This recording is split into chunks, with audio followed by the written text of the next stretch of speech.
And welcome to Local Edition on Time Warner Cable. I'm Steve Swat, and this is the Sacramento Report.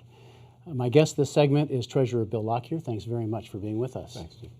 You have seen, just about 40 budgets come and go in your political career. True. Some have been fairly easy, but lately they've been very difficult. And Governor Brown has been taking a great deal of criticism for building a budget that's based on something that might or might not happen in November. And I'm curious to get what your approach would be, or what do you think of that? Well, what the governor suggests is we've got about a $17 billion hole. And if you had a budget that was balanced July 1st, you would have to cut $17 billion. That's a lot out of $90 billion budget. It means you have to cut public schools, the healthcare systems, what's left of the safety net, and so on. And so what he's saying is, let's ask the voters to make up about a third of that whole. Half cuts, a third or 35% would be the tax if it passes in November.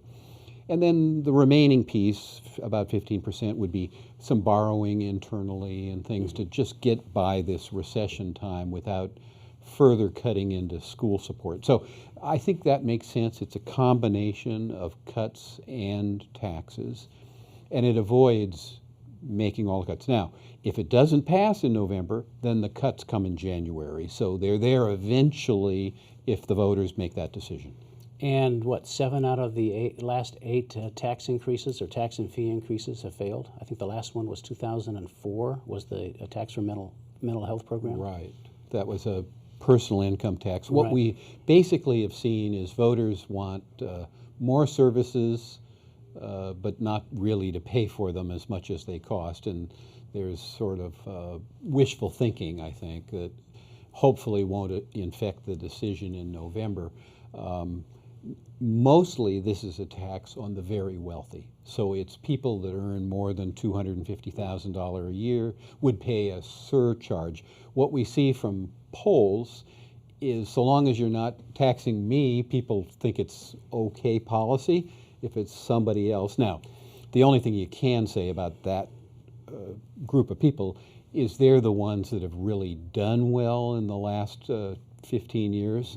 The rest, the below 20%, the 80% of the California families have either lost income or been stagnant in the last decade or so. There's another component of that tax increase, which is a small sales tax increase, Right. and polls indicate the public does not like that. Yeah, they don't like a tax that they will have to pay, even though it's 1/4 of 1%, and that's less than what the legislature last imposed. It wasn't on the ballot, but when Schwarzenegger wanted a temporary tax increase, he had a sales tax that was larger than this. So here we'll see what the voters say. Briefly, we're going to have, it looks like 3 different tax measures on the ballot. With ballot fatigue and confusion, do you think that makes it very difficult for the governor? I mean, he thinks it does. Well, I mean, the pundits tell us it's difficult. We'll just see how voters sort it out. I think people want to invest in the school system. They want the money spent well and efficiently, and they're right about that. And we ought to keep pushing. Now,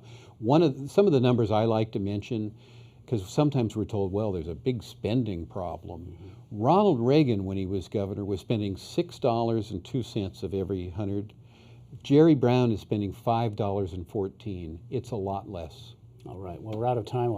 That'll have to be the last word. But Treasurer Bill Lockyer, thanks for coming by. Thanks, Steve. And thanks to our viewers for watching Local Edition on Time Warner Cable. A reminder that you can also watch this interview on YouTube and on My Government on Demand. Have a nice day.